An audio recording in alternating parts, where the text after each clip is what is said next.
पीथमपुर की सेक्टर 1 थाना पुलिस ने देह व्यापार के खिलाफ बड़ी कार्रवाई करते हुए 3 महिलाओं सहित 5 लोगों को गिरफ्तार किया है। पुलिस के अनुसार एबी रोड स्थित भोंडिया तालाब के पास बनी पानी की टंकी के सामने की गई। गिरफ्तार किए गए आरोपियों में विनोद द्विवेदी 51 वर्ष जो हाउसिंग बोर्ड कॉलोनी पीथमपुर का निवासी है और मूल रूप से रीवा जिले के सिमरिया से है, तथा विजय भंडारी 45 वर्ष जो इंदौर के हीरानगर क्षेत्र का रहने वाला है।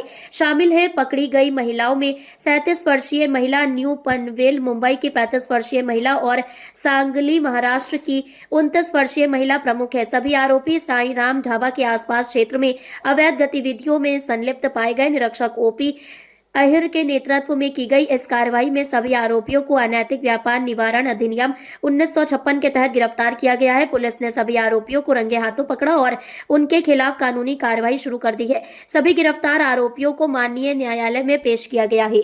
कल रात्रि में मुखबिर से सूचना प्राप्त हुई थी कि एबी रोड पे साईराम होटल में कुछ देह व्यापार का कार्यक्रम चल रहा है, तो मौके पे फोर्स से दबिश दी गई। तो वहाँ पर 3 महिलाएं और 2 पुरुष, जो ढाबा संचालक था वही देह व्यापार करवा रहा था, उन्हें वहाँ पे गिरफ्तार किया गया और उनसे कुछ सामग्री भी जब्त की गई है। वहाँ पे अपराध 3, 4, 5 देह व्यापार निवारण अधिनियम का दर्ज किया है, इसकी विवेचना की जा रही है। आपका नाम? OP Ahir, TI sector 1। उनकी उपलब्धि भले ही पर्वतारोही दशरथ मांझी जितनी बड़ी ना हो, लेकिन उनका जज्बा उतना ही अदम्य है। खेत में सिंचाई के लिए व पीने के लिए पानी की व्यवस्था नहीं होने से उन्हें आत्मनिर्भर बनने के लिए इतना दृढ़ निश्चय बना दिया कि वीर सिंह डुटवे ने अकेले ही कुआं खोद डाला। यह काम आमतौर पर 4-5 लोग मिलकर करते हैं। वीर सिंह दोनों आंखों से दृष्टि बाधित है। मेडिकल सर्टिफिकेट के तहत 75% आंखों से दिव्यांग है। वीर सिंह ने कुएं के साथ साथ एक कच्चा मकान भी अकेले ही बना लिया और अकेले ही उस घर में रहते हैं। उनके माता पिता व भाई सामूहिक रूप से पिताजी के घर पर ही निवास करते हैं। मकान बनाने व कुआं खोदने में उसकी किसी ने मदद नहीं की। तहसील के ग्राम उसाटा निवासी वीर सिंह गांव का एक गरीब मजदूर है। हालांकि उसने पहले कभी कुआं नहीं खोदा था, लेकिन उसने 2 साल में हर रोज 2 से 3 घंटे कुआं खोदा, जब तक उसमें पानी नहीं मिल गया। किसी ने भी उसकी मदद नहीं की, यहाँ तक उसके परिवार के सदस्यों ने भी नहीं। सबको लगा कि वह पागल हो गया। आखिर चट्टानी इलाके में पानी कौन ढूंढ सकता है। गांव वालों ने खुलेआम उसका मजाक उड़ाया, लेकिन वीर सिंह बिना विचलित हुए अपने कार्य में लगे रहे। वीर सिंह ने अपनी सहज बुद्धि से ही जगह का चयन किया। उसने उन 2 साल के दौरान कमर तोड़ काम किया। यह बताना मुश्किल है कि उन दिनों मैंने क्या महसूस किया। कुआं 40 फीट गहरा है, 5 फीट लंबा है। इसके अलावा उसने कच्ची झोपड़ी के पास ही एक और कुआं खोदना शुरू कर दिया है। उसका कहना है कि यह कुआं पीने के पानी के लिए खोद रहा हूँ। दृष्टिबाधित वीर सिंह शासन की दिव्यांगता पेंशन प्राप्त कर रहे, किंतु उक्त राशि का आहरण हेतु उन्हें ग्राम से 5 किलोमीटर दूर बैंक में जाकर राशि आहरण करना पड़ता है। दृष्टिबाधित वीर सिंह ने प्राथमिक शिक्षा बढ़वाने के बंधान स्थित शासकीय दिव्यांगजन विद्यालय से प्राप्त करना बताया है। वहीं वर्तमान में वीर सिंह अपने कच्चे मकान से जीवन यापन कर रहा है। शासन की दिव्यांगजनों के लिए चलाई जाने वाली कई योजनाओं से वंचित है। क्या नाम है आपका? वीर सिंह। कहाँ रहते हो? ओसाड़ा। कौन से पल्ले में? स्कूल फया। आपने कुआं खोदा है, क्या समस्या आ रही पानी की? पानी के पीने के पानी बहुत आफत हो रहा है, इसलिए कुआं खोदा। कितने हाथ का कुआं है? मेरा 26 हाथ का कुआं है। कितने दिन लगे? 5 महीने लगे। अच्छा, और शासन की क्या क्या योजनाएं मिल रही है आपको? हमको तो कहीं नहीं मिल रही। पेंशन इतनी मिल रही और राशन पे 5 किलो गेहूं मिल रहे। अच्छा, कितनी पेंशन मिल रही है? 600 रुपये मिल रहे। नहीं मिल रहा है क्या कुएं को लेकर? कहीं नहीं मिल रहा। आपने मांग करी कभी कुएं के लिए? कुएं के मांग करे थे। कितनी बार आवेदन निवेदन करा? 2 पंचायत में दिए थे। जो पेंशन मिलती है उसको किस प्रकार से आप निकालते हैं? पेंशन राशि कैसे प्राप्त करते हैं? पेंशन राशि बैंक में जाना पड़ता। घर पे अकेले रहते हो? अकेले रहता। अरे कितने भाई आपके? मेरे समझ 3 भाई। अच्छा, बैंक यहाँ से कितनी दूर है? बैंक के पार्टी जवा बैंक है। कितने किलोमीटर दूर है यहाँ से? 5 किलो होगा। मकान भी आपका कच्चा है, आप अकेले रहते हो, पूरा टूटा फूटा है। हाँ। आवास योजना के तहत लाभ मिला कि नहीं मिला? नहीं मिला। नाम जुड़वाया कि नहीं जुड़वाया आपने? नाम जुड़ा का नहीं जुड़ा, अपन का क्या पता नहीं है। अच्छा, समस्या क्या आती है आपको? किस तरह की आपको समस्या आ रही है? जैसे अब ये कच्चा घर है, कच्चा मकान है, तो मेरे को पक्का मकान बनाना था, पर दी नहीं रही वो सबने वाले दी नहीं रहा। आवेदन तो मैं 2 साल हो गए देते इसके। पढ़ाई आपने कहाँ तक करी? कभी 5वीं तक पढ़ाई कर पढ़ाई करी? बंधन जिला बड़वानी आश्रम में रहते थे? विकलांग छात्रावास। अच्छा, बंदा जिला बड़वन। समस्या क्या आ रही है आपको? दिखता नहीं है। दिखता नहीं है, पहले अच्छा दिख रहा है, एक अक्षर अच्छा दिखता था। हाँ, पढ़ाई करने जाता है और बारह अक्षर देखने जाते थे, मैडम मारते बहुत, इसलिए मैडम को छोड़ के भागी। ये कुआं आपने जो देखा है, ये खुद अकेले ने खोदा है? ये कितना गहरा है? ये होगा 5 हाथ होगा। रे खुद अकेले ने खोदा है? अकेला खुंदी है, अच्छा, किसी ने मदद नहीं किया? किसी ने भाई नहीं गया, नहीं किसी माँ गई, किसी बाप गया वहाँ पे। कितना समय लगा इसको? इसका 5 महीने लग गए। अच्छा, पानी की समस्या थी इसलिए आपने कुआं खोदा? पानी की समस्या करके को परिवार में कितने सदस्य हैं आपके? कोई नहीं है, अकेला है, माँ है, बाप है और 2 भाई है। किसी ने कोई मदद करी? किसी ने नहीं करा। आपको अकेला क्यों रहना पड़ा है अलग मकान में? अकेला क्या है, मैं बीमार हो जाता है, अम्मा स्पून में बीमार हो जाता कि नहीं, तो अलग बना के खाता रहे। तो शासन की तरफ से आपको कोई भी योजना का लाभ मिल रहा है या नहीं मिल रहा है? नहीं मिल रहा। बोल रहा मैं पेंशन मिल रही है और 5 किलो गेहूं मिल रहा, कुछ नहीं मिल रहा है, कोई लाभ नहीं मिलता है। कहीं नहीं लाभ मिल रहा। आप तक कोई योजना का लाभ कैसे लेना है, कौन सी योजना चालू, ऐसी कोई खबर आती है कि नहीं आते, कोई बताता भी नहीं है? नहीं बताते। आप कभी जाते हो तो पूछते हैं कि नहीं कि योजना चालू हुई, कौन सी हुई? कालते बताता नहीं रे पहले। यहाँ के गांव के जो सरपंच होते हैं, सचिव होते हैं, उनने कोई मदद करी क्या? नहीं, कोई ने नहीं मदद कहीं नहीं करे। कल 7 फरवरी को जौरा में डॉक्टर भाईजी सुफर राव की 96वीं जयंती मनाई गई। इस अवसर पर जौरा नगर पालिका अध्यक्ष अखिलेश महेश्वरी ने भावपूर्ण श्रद्धांजलि दी एवं उनकी समाधि पर पुष्प अर्पित किए। Doctor SNS. सुब्बा राव जी, जिन्हें प्रेम और सम्मान से भाई जी कहा जाता था, उनका जीवन अहिंसा, सेवा और राष्ट्र निर्माण के लिए समर्पित रहा। उनकी कर्मस्थली और समाधि स्थल जौरा मध्य प्रदेश में उनकी 96वीं जयंती का भव्य आयोजन किया गया। जौरा, जहां भाई जी ने महात्मा गांधी सेवा आश्रम की स्थापना की और समाज सेवा के अनगिनत कार्य किए, आज भी उनकी प्रेरणा से जागृत है। भाई जी ने चंबल के डाकुओं के पुनर्वास, शिक्षा, युवा जागरण और राष्ट्रीय एकता को बढ़ावा देने के लिए यहाँ जीवन भर कार्य किया। उनकी स्मृति में इस पवित्र भूमि पर हर वर्ष उनकी जयंती मनाई जाती है। नपाध्यक्ष अखिलेश महेश्वरी ने कहा कि भाई जी शांति दूत थे, चंबल से बाकी समस्या समाप्त कर इस अंचल को शांति का टापू बना दिया। उन्होंने अहिंसा के क्षेत्र में अविस्मरणीय कार्य किए। क्या कहना चाहेंगे? मैं इस काम के लिए अपने आप को मैं खुद अपने आप को इस लायक नहीं समझता कि मैं उनके कृतित्व और व्यक्तित्व पर प्रकाश डाल पाऊँ।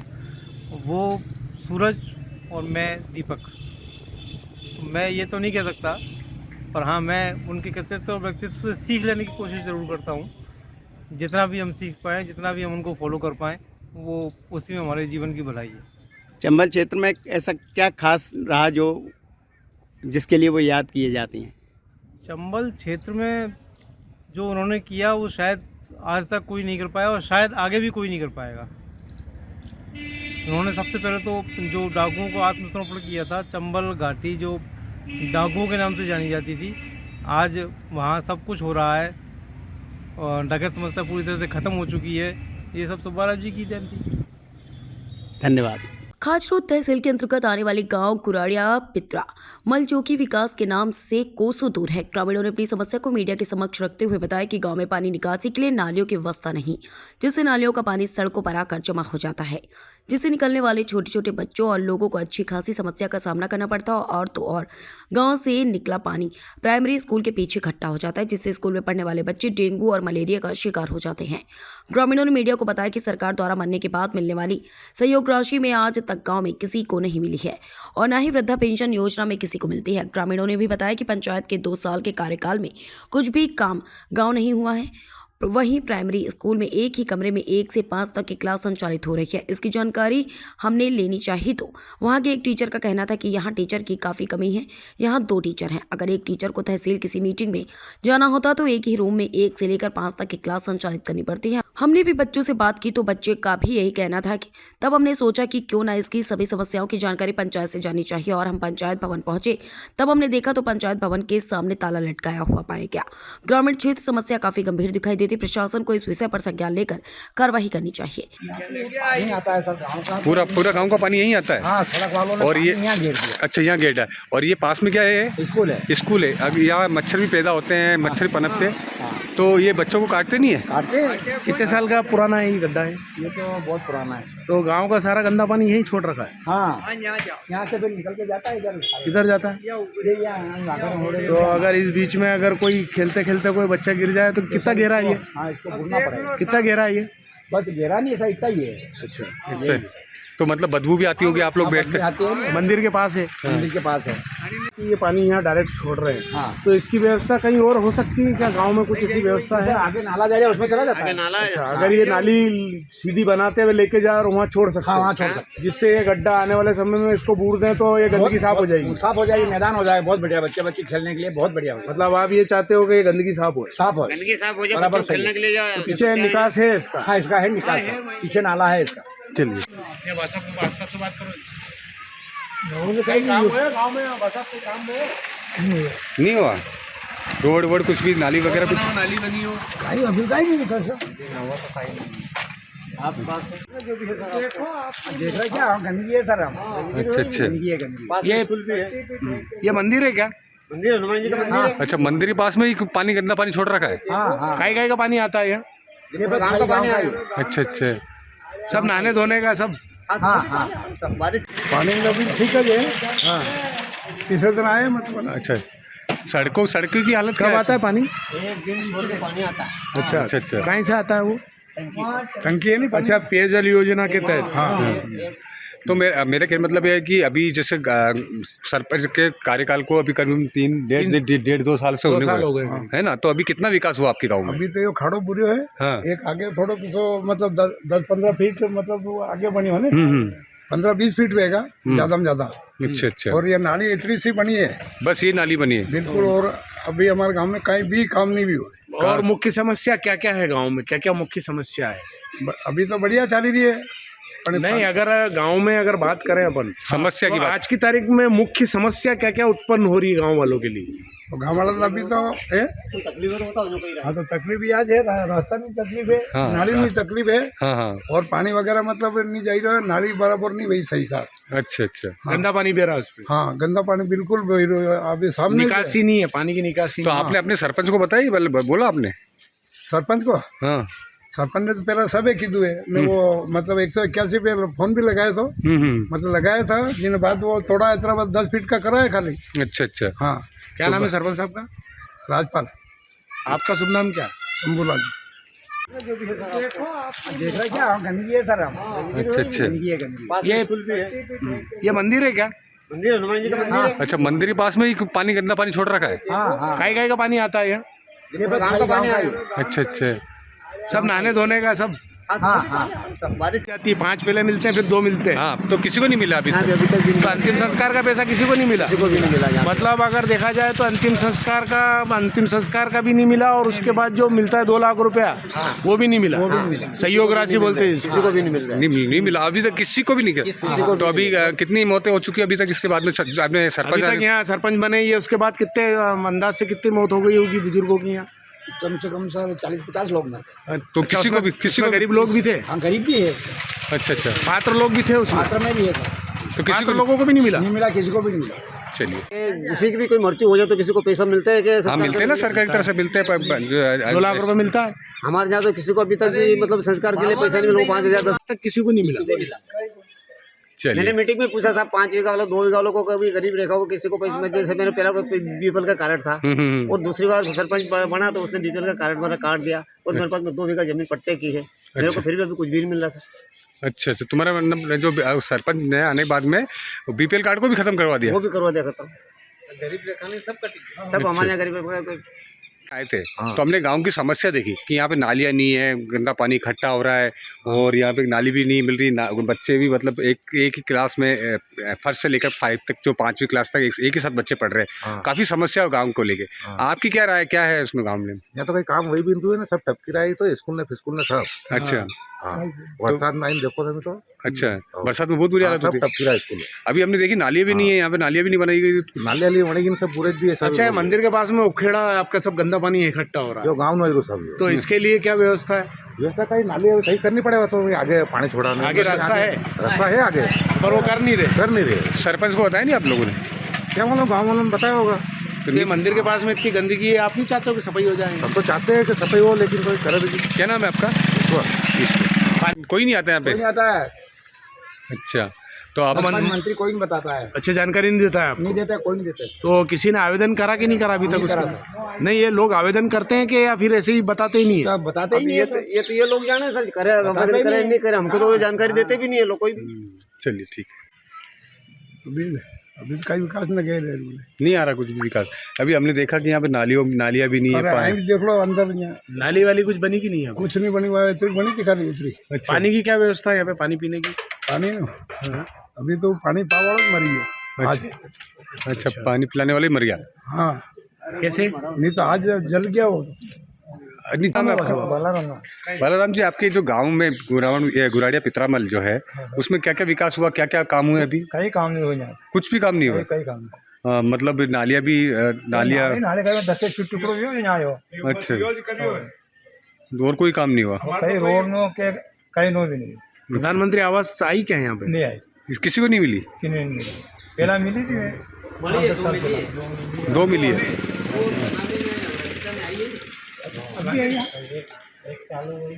अच्छा अच्छा अच्छा, अभी आई है ये, इस बार की सूची में आई है ये। जैसे वृद्धा पेंशन किसको मिलती है, तो किस साल वालों को मिलती है, कौन से पात्रता वालों को मिलती है, यहाँ पे हमारा करीब करीब किसी को भी नहीं मिल रही है। वृद्धा पेंशन देखो 60 साल से उसको बंद कर दो। हाँ, कम से कम ऐसे 15 आदमी किसी को भी पैसे नहीं मिल रहे हैं। कितने साल की उम्र वाले? 60 साल से ऊपर वाले। अच्छा, उनको किसी को भी मतलब मेरे को स्वयं भी नहीं मिल रही। तो आपने आवेदन किया था क्या पहले? मैंने आवेदन तो दिया, मैं यहाँ जितनी भी मीटिंग हुई, मीटिंग में बोला तो बोले तुम्हारे पास में मतलब वो बीपीएल का कार्ड नहीं है तो आपको नहीं मिलेगा। अच्छा, बीपीएल वाले को मिलती है? बीपीएल को मिलती है, उनका कहना ये है। उनका कहना ये है। तो इससे कितने पात्र है आपके यहाँ? यहाँ पे करीब कोई होगा 10-15 आदमी तो होगा। अच्छा, और किसको नहीं मिलती है? हमारे मिली थी नहीं, और विधवा को भी नहीं मिलती कहीं? पूछो। विधवा को तो जैसे मिल रही, विधवा को तो मिल रही। आपकी टीचर कौन है तीसरी की? अच्छा, क्या नाम है इनका? अच्छा ही। और मैडम भी आती हैं आपको पढ़ाने? कोई सर भी नहीं पढ़ाते? अच्छा, तो सर आज कहाँ है? खासूर में गए? नहीं, दूसरी में हो। और बेटा आप? दूसरी में। तो दूसरी और तीसरी आप साथ साथ में बैठे हो? साथ में पढ़ रहे हो? कितने दिन से पढ़ रहे हो? कितने दिन से पढ़ रहे हो साथ में? आज के पहले कितने दिन से पढ़ रहे हो इस क्लास में? कितने दिनों से पढ़ रहे हो आप इस क्लास में? नहीं, इस क्लास में सब बच्चों के साथ कितने दिन से पढ़ रहे हो? बहुत दिन हो गए। एक ही क्लास में सब बैठ के पढ़ते हो? 1 से लेकर 5वीं तक सब हमेशा एक ही साथ पढ़ते हो? वो पहली और दूसरी वाले उधर बैठते हैं। हाँ। और तीसरी, चौथी और 5वीं वाले यहाँ बैठते हैं। ठीक। जो प्राइमरी स्कूल में दो क्लास के मतलब बस 1 से लेकर 5 क्लास के बच्चों को एक साथ पढ़ाया जा रहा है, तो क्या है पूरा मामला मैडम ये? नहीं, ऐसा कुछ नहीं है। कंडीशन जैसे आज सर नहीं है, उनको कहीं जाना पड़ा खाचरोद, वो भी स्कूल के मतलब स्कूल की वजह से जाना पड़ा है किसी काम से, तो फिर इस वजह से सबको साथ में लेके बैठना पड़ रहा है। तो टोटल कितने टीचर हो आप यहाँ पे? हम 2 टीचर हैं। 2 ही टीचर पढ़ाते हैं मतलब? हाँ, 1 से लेकर 5? 1 से लेकर 5th तक आप 2 टीचर ही पढ़ाते हैं। तो वो बच्चों की वो सरकार ने वो कर रखा है कि जितने बच्चे होंगे उसको उतने टीचर होंगे, ऐसा है। अच्छा, चलिए। दिल्ली में भारतीय जनता पार्टी की ऐतिहासिक जीत की खुशी में धार्मिक भाजपा कार्यकर्ताओं ने धूमधाम से मनाया जश्न। कार्यकर्ताओं ने पूर्व केंद्रीय मंत्री विक्रम वर्मा एवं विधायक नीना वर्मा के निवास पर जमकर आतिशबाजी की और एक दूसरे को मिठाई खिलाकर बधाई दी। इसके अलावा भाजपा जिला कार्यालय पर भी उल्लास का माहौल था, जहां कार्यकर्ताओं ने आतिशबाजी की और जीत का जश्न मनाया। इस ऐतिहासिक जीत के साथ भाजपा कार्यकर्ताओं में उत्साह की लहर है, क्योंकि प्रवेश साहिब सिंह ने दिल्ली में पूर्व मुख्यमंत्री अरविंद केजरीवाल को भारी बहुमत से हराकर चुनाव में शानदार जीत हासिल की। धार विधायक नीना वर्मा और पूर्व केंद्रीय मंत्री विक्रम वर्मा के दामाद प्रवेश साहिब सिंह की यह जीत भाजपा के लिए एक बड़ी उपलब्धि मानी जा रही है।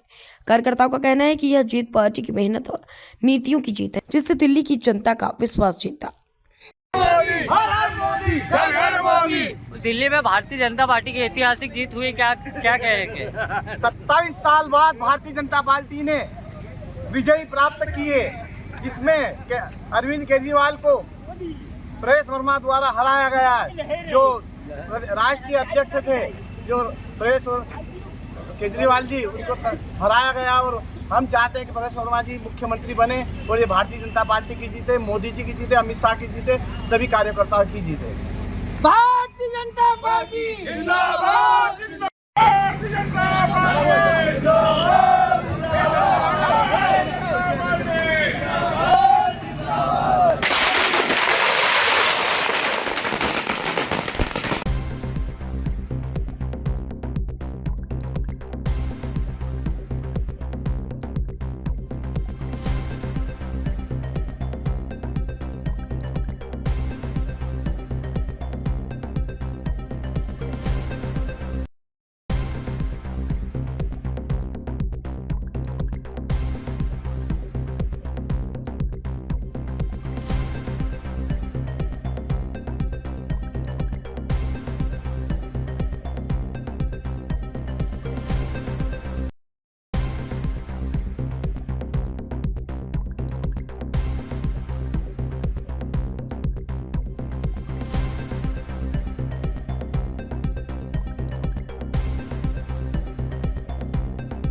बड़वानी में दिल्ली विधानसभा चुनाव में भारतीय जनता पार्टी की ऐतिहासिक और प्रचंड जीत पर खरगोन बड़वानी लोकसभा सांसद व भाजपा के राष्ट्रीय महामंत्री अनुसूचित जनजाति मोर्चा गजेंद्र सिंह पटेल एवं पूर्व कैबिनेट मंत्री प्रेम सिंह पटेल ने कार्यकर्ताओं और पदाधिकारियों के साथ मिठाइयां बांटकर व आतिशबाजी कर हर्षोल्लास के साथ विजय उत्सव मनाया। दिल्ली विधानसभा चुनाव के परिणाम भाजपा के पक्ष में आने के बाद शहर के श्रीराम चौक पर शाम 5 बजे भाजपा कार्यकर्ताओं ने जमकर आतिशबाजी कर जीत का जश्न मनाया। इस अवसर पर सांसद गजेंद्र सिंह पटेल ने कहा कि यह ऐतिहासिक विजय राष्ट्र प्रथम की भावना और विकसित भारत के संकल्प की जीत है। उन्होंने कहा कि प्रधानमंत्री माननीय श्री नरेंद्र मोदी जी के कुशल नेतृत्व में भारत आत्मनिर्भरता और विकास के नए आयाम स्थापित कर रहा है। जनता का यह अपार समर्थन इस बात का प्रतीक है कि भारत विश्व गुरु बनने के अपने संकल्प की ओर तेजी से आगे बढ़ रहा है। सबका साथ, सबका विकास, सबका विश्वास, सबका प्रयास के मूल मंत्र पर चलते हुए भारतीय जनता पार्टी राष्ट्र सेवा के प्रति सतत समर्पित है। यह जीत केवल एक चुनावी सफलता नहीं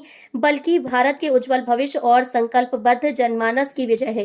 रूप में परिवर्तित हुआ और आज दिल्ली में 27 साल बाद दिल्ली की जनता के विश्वास के आधार पर देश के प्रधानमंत्री आदरणीय नरेंद्र मोदी जी के प्रति विश्वास व्यक्त किया है और दिल्ली में भारतीय जनता पार्टी की सरकार बनी है। मैं खरगोन बड़वानी लोकसभा की ओर से लाखों लाख जनता की ओर से आदरणीय प्रधानमंत्री जी को, हमारे देश के प्रदेश के अध्यक्ष राष्ट्रीय अध्यक्ष आदरणीय नड्डा जी को, आदरणीय अमित शाह जी को बहुत बहुत बधाई देता हूँ और दिल्ली की जनता को भी आभार व्यक्त करता हूँ जिन्होंने भारतीय जनता पार्टी को समर्थन दिया और दिल्ली में भारतीय जनता पार्टी की सरकार को बनाया है। एक विश्वास विकास के प्रति, एक विश्वास जनता के विकास कामों के प्रति, एक विश्वास जनता के कर्मों के प्रति, ये तमाम प्रकार के विकास के आधार पर भारतीय जनता पार्टी की सरकार दिल्ली में बनी है। मैं पुनः दिल्ली की जनता का भी तहे दिल से आभार व्यक्त करता हूँ। मिल्कीपुर में भाजपा की प्रचंड जीत हुई है। यहाँ की जीत सुनिश्चित करने की जिम्मेदारी सरकार ने जिन 7 मंत्रियों के कंधे पर दी थी उनमें से फैजाबाद लोकसभा का हिस्सा गरियाबाद विधानसभा से विधायक सरकार में मंत्री सतीश चंद्र शर्मा भी शामिल हैं। वैसे तो जीत का श्रेय सभी को जाता है लेकिन वास्तविक हकदार मंत्री सतीश शर्मा हैं। मंत्री सतीश शर्मा की रणनीति पर परिणाम है कि उन्होंने सांसद अवधेश प्रसाद को उनके घर और गढ़ यानी मिल्कीपुर में बेटे अजीत प्रसाद को परास्त करवाकर मुंह तोड़ जवाब दिया। राज्य मंत्री वहां अपनी टीम के साथ चुनाव की घोषणा से जुटे रहे। दिन रात एक बूथ पर मेहनत की। उनके निर्देशन में दरियाबाद विधानसभा का शायद ही कोई पदाधिकारी और कार्यकर्ता मिल्कीपुर में मेहनत करने से पीछे रहा हो। चुनाव प्रचार की तस्वीरें बताती रहीं कि किस कदर वहां मेहनत मंत्री ने की। जी बताइए, दिल्ली में और मिल्कीपुर में भी जो है कमल खिला उसको लेकर आए। देखिए, दिल्ली में नरेंद्र मोदी जी ने कहा था कि झाड़ू का तिनका बिखर जाएगा और आज ये तिनका बिखर गया। केजरीवाल जी स्वयं हार गए, उनके डिप्टी सीएम मनीष सिसोदिया जी हार गए, उनके बड़े बड़े दिग्गज नेता हार गए। इससे ज्यादा बुरी दशा क्या होगी? जनता हिसाब करती है। दिल्ली की जो दुर्दशा थी, आप जाएं तो आप देखिए उत्तर प्रदेश के जो हमारे गांव हैं उससे कहीं ज्यादा दिल्ली की दुर्दशा। हमारे गांव तो बहुत अच्छे हैं, बहुत खूबसूरत है, साफ सफाई, अच्छी व्यवस्था है, लेकिन दिल्ली भारत का दिल है, भारत की राजधानी है, उसके बाद उसकी इतनी दुर्दशा है। तो जनता को तो जवाब देना ही था। आज वो जवाब आपके सामने है और नई सरकार भारतीय जनता पार्टी के दिल्ली वासियों ने चुना है। अब दिल्ली का सर्वांगीण विकास होगा और दिल्ली वालों का सर्वांगीण। जय जय। पिछले साल 7 वर्ष एक नाबालिग बच्चे से दुष्कर्म के मामले में इंदौर के पास्को 1 के विशेष न्यायाधीश ने आरोपी को तिहरे मृत्यु दंड की सजा सुनाई है। 1 साल पहले आरोपी ने बच्ची को उसके घर के पास से अगवा किया और खाली प्लॉट में ले जाकर दुष्कर्म किया था, जहां राहगीरों ने आरोपी को पकड़कर पुलिस के हवाले किया था। इंदौर जिला न्यायालय की द्वितीय सत्र विशेष न्यायाधीश पॉक्सो एक्ट सुश्री सविता जड़िया ने एक अहम फैसला सुनाते हुए 7 वर्षीय अबोध बालिका से दुष्कर्म किए जाने के मामले में आरोपी को तिहरे मृत्यु दंड की सजा सुनाई है। आरोपी मंगल पवार देवास का निवासी है, जिसे 27 फरवरी 2024 को हीरानगर थाना क्षेत्र के इलाके से अबोध बालिका को उसके झोपड़ी के पास से उठाया और खाली प्लॉट में ले जाकर दुष्कर्म की वारदात को अंजाम दिया। इस दौरान बच्चे के चीखने चिल्लाने के बाद उसकी मां और आसपास के लोग बच्ची के पास पहुंचे, जहां से आरोपी मंगल मौके से फरार हो गया, जिसे राहगीरों ने पीछा कर पकड़ा और पुलिस के हवाले किया था। इस मामले में 11 महीने 15 दिन चली सुनवाई के बाद फैसला सुनाते हुए द्वितीय सत्र विशेष न्यायाधीश सुश्री सविता जड़िया में फैसला सुनाते हुए आरोपी को तिहरे हत्याकांड की सजा सुनाई है। आरोपी मंगल को 3 अलग अलग धाराओं में 3 बार मृत्यु दंड की सजा सुनाई गई है। वहीं 2 अन्य धाराओं में 500 रुपए का अर्थदंड सुनाया है। वहीं न्यायालय ने नाबालिग बालिका को 5 लाख रुपए की आर्थिक सहायता किए जाने का निर्देश दिया है। हाँ जरा पूछिए सर, एक नाबालिग बच्ची से दुष्कर्म का मामला आया जिसमें तिहरे मृत्यु दंड की सजा सुनाई गई। सर क्या पूरा मामला है, कौन आरोपी है? जी, ये मामला हीरानगर थाना क्षेत्र का मामला है और ये पॉक्सो एक्ट से संबंधित मामला था। इसमें पीड़िता 7 वर्षीय पीड़िता थी और ये अपने घर के बाहर खेल रही थी। तो ये जो आरोपी है मंगल, ये वहाँ पर आया और बच्ची को अपने साथ में उठाकर लेकर गया ज़बरदस्ती। और एक जो पास में खाली प्लाट था वहाँ पर इसने उसके साथ में बहुत ही हैवानियत के तरीके से मतलब पेशाचिक कृत्य किया इसने और काफ़ी विभत्स तरीके से घटना को अंजाम दिया और उसके साथ गलत काम किया। उसके साथ ब्रूटली रेप्ड किया उसने। और जब पीड़िता चिल्लाई और उसकी चूँकि अबोध बालिका थी तो उसकी माँ फिर वहीं पे थी जो आई, तो उसने भी देखा कि ये उसके साथ में गलत काम कर रहा था। जब माँ ने इसको चिल्लाया तो ये वहाँ से अपने कपड़े संभालता हुआ भागा। तो कुछ आई विटनेस भी थे इसमें जिन्होंने घटना देखी, इसको भागते हुए देखा। फिर ये आगे जाके इसको पकड़ लिया गया। तो इसकी थाना हीरानगर में FIR दर्ज हुई थी जिसका ट्रायल सुश्री सविता जड़िया मैडम के यहाँ पर विशेष न्यायालय पॉक्सो एक्ट में चला और इसमें कुल 22 गवाह हमारे द्वारा कराए गए थे और ये करीब 10 माह तक इसका ट्रायल चला। और फिर न्यायालय ने इसमें माना कि ये जो आरोपी है इसने काफ़ी पेशाचिक कृत्य किया है और घटना को विभत्स रूप से अंजाम दिया है। इसने क्रूरता की सारी सीमा पार कर दी। तो ये कहीं भी ये समाज के लिए एक तरह से खतरा है और ये समाज में रहने लायक इंसान नहीं है। इसलिए इसको माननीय न्यायालय ने मृत्युदंड से दंडित किया है। सर इसमें 13 मृत्युदंड दिया गया है, किस प्रकार से ये लागू होगा, कितनी कौन से धारा में लागू होगा? ये 13 मृत्युदंड इसको बोलेंगे कि इसको 376 AB IPC में मृत्युदंड दिया गया है। 5I 5M/6 पॉक्सो एक्ट इसमें मृत्युदंड दिया गया। तो इस तरह से 13 आजीवन मृत्युदंड हुआ और ये सब सजाएं साथ में चलती हैं। और इसके अलावा भी जो 363 366 उसमें भी अलग अलग सजाएं दी गई।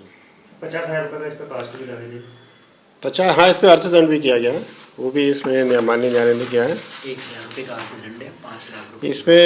इसमें अर्थदंड इसको 500 रुपये किया गया है 2 धाराओं में, नहीं 1,000 टोटल सर। टोटल 1,000 मतलब। और इसमें पीड़िता को 5 लाख रुपये प्रति का माननीय न्यायालय द्वारा दिए गए हैं। अपना परिचय दो। मेरा नाम संजय कुमार मीना है, मैं प्रभारी जिला अभियोजन अधिकारी के पद पर कार्यरत हूँ और इस पॉक्सो न्यायालय में विशेष लोक अभियोजक के रूप में कार्यरत हूँ। ये पूरा प्रकरण मेरे द्वारा ही चलाया गया है, इसे पूरी पहली मेरे द्वारा की गई।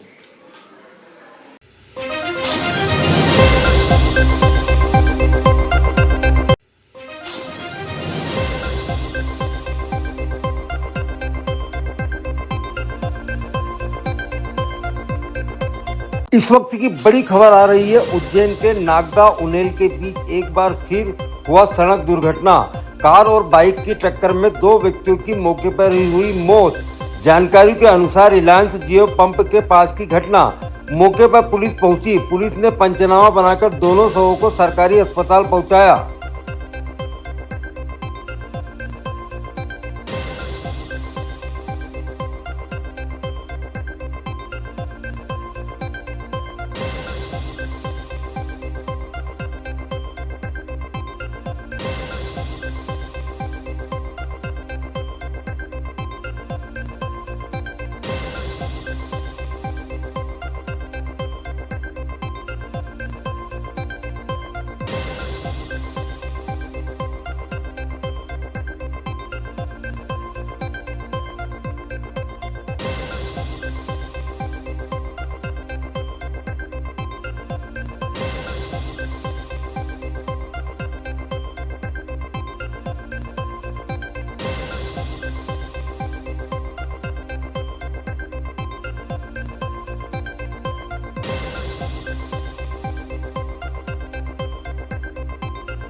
मुख्य वन संरक्षक टीएस सुलिया के नेतृत्व में 500 ट्रॉली चंबल रेत का किया गया विनिष्टीकरण। मुख्य वन संरक्षक टीएस सुलिया ग्वालियर और मुरैना पुलिस ने संयुक्त रूप से चंबल रेत के अवैध भंडारण करीब 500 ट्रॉली को मिट्टी मिलाकर किया विनिष्टीकरण।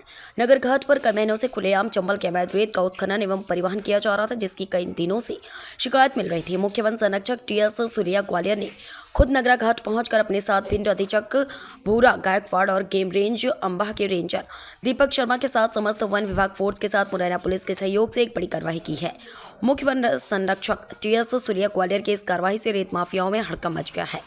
वहीं मुख्य वन संरक्षक टीएस सुलिया ने बताया है कि जहां जहां रेत का भंडारण रखा हुआ है उसको भी नष्ट किया जाएगा और इस प्रकार की कार्रवाई लगातार जारी रहेगी। यूनुस खान, संभाग ब्यूरो, ग्वालियर। आज हम नगरा घाट पे नदी से जो अवैध उत्खनन करके जो ग्रामीण बाहर साइड ला के रखते हैं, डंप करके रखते हैं, उसमें लगभग 500 ट्रैक्टर ट्राली रेत होगी। उनको विनष्टीकरण की कार्रवाई 3 जेसीबी के द्वारा की गई है और भी यानी कि जहाँ जहाँ डंप रखा हुआ है वहाँ की रेत को हम विनष्टीकरण की कार्रवाई कर रहे हैं। आगे भी कार्रवाई चलती रहेगी और जहाँ जहाँ रेत उत्खनन हो रहा है वहाँ विशेष अभियान चलाकर 2 रेंज के स्टाफ प्रत्येक घाट पे जाके कंट्रोल करने का प्रयास कर रहे हैं और जहाँ पे भी यानी कि सूचना मिलती है हम तुरंत उड़नदस्ता के द्वारा भी हम कार्रवाई करते हैं। साथ में जो हमारा स्टाफ है उनके द्वारा भी कार्रवाई करते हैं और जो भी डंपर है, रेत ट्रैक्टर है, जो भी वाहन है उनको जब्त करने की कार्रवाई की जा रही है। Thank you.